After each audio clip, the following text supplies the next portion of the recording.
I present the budget for 24-25. We need to focus on 4 major castes, namely the Garib, Mahilaye, Yuva, and Annadata, the poor, women, youth, and the farmer. I am happy to announce the Prime Minister's package of 5 schemes and initiatives to facilitate employment, skilling, and other opportunities for 4.1 crore youth over a 5-year period, with a central outlay of 2 lakh crore rupees. I've made a provision of 1.48 lakh rupees, 1.48 lakh crore rupees for education, employment, and skilling.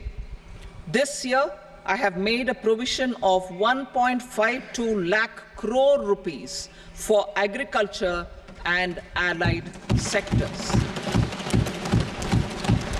Our government will implement following 3 schemes for employment-linked incentive as part of the Prime Minister's package. These will be based on enrollment in the EPFO and focus on recognition of first-time employees and support to employees and employers. I'm happy to announce a new centrally sponsored scheme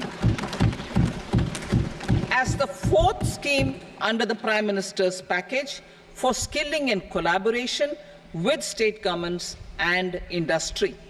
20 lakh youth will be skilled over a 5-year period. I am happy to announce a financial support for loans up to 10 lakh rupees for higher education in domestic institutions. We will formulate a plan, Purvodaya, for the all-round development of the eastern region of the country, covering Bihar, Jharkhand, West Bengal, Odisha, and Andhra Pradesh. We will also support development of road connectivity projects, namely 1. Patna-Purnia Expressway, 2. Buxar-Bhagalpur Expressway, 3. Bodh Gaya, Rajgir, Vaishali, and Darbhanga spurs, and 4. Additional 2-lane bridge over River Ganga at Buxar at a total cost of 26,000 crore rupees.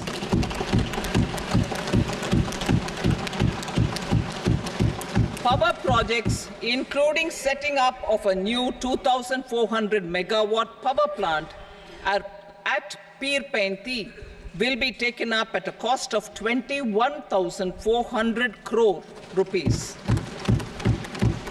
New airports, medical colleges, and sports infrastructure in Bihar will be constructed. Our government has made concerted efforts to fulfill the commitments in Andhra Pradesh Reorganization Act. In the current financial year, 15,000 crore rupees will be arranged with additional amounts in future years. For promoting women-led development, the budget carries an allocation of more than 3 lakh crore for schemes benefiting women and girls. This signals our government's commitment for enhancing women's role in economic development.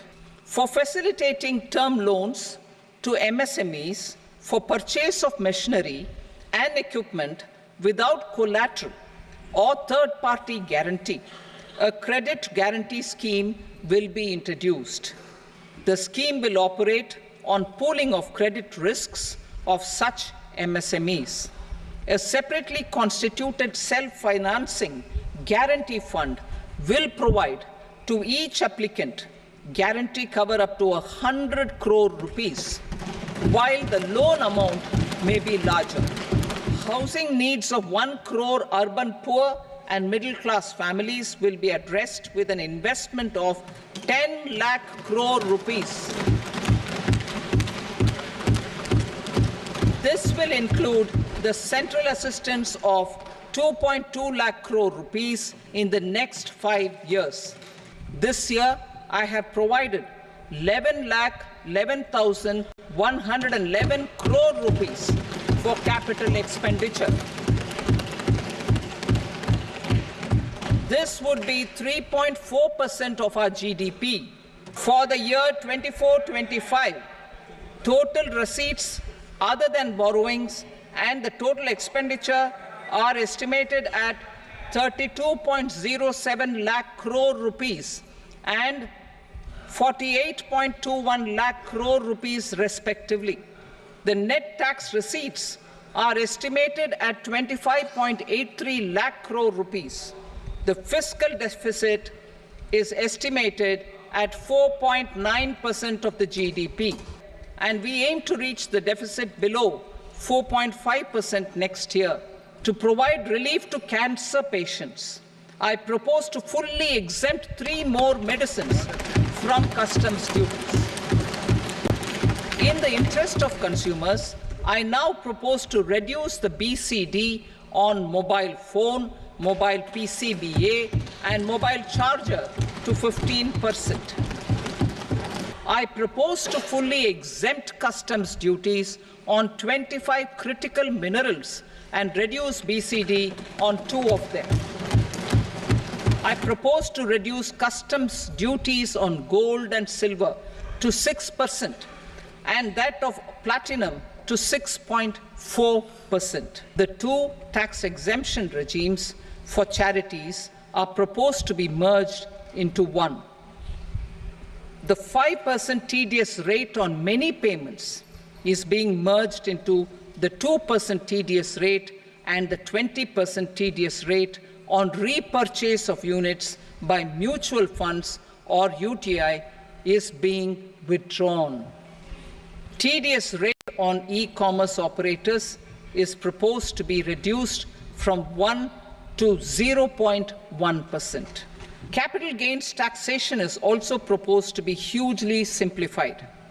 Short-term gains on certain financial assets shall henceforth attract a tax rate of 20%, while that on all other financial assets and all non-financial assets shall continue to attract the applicable tax rate.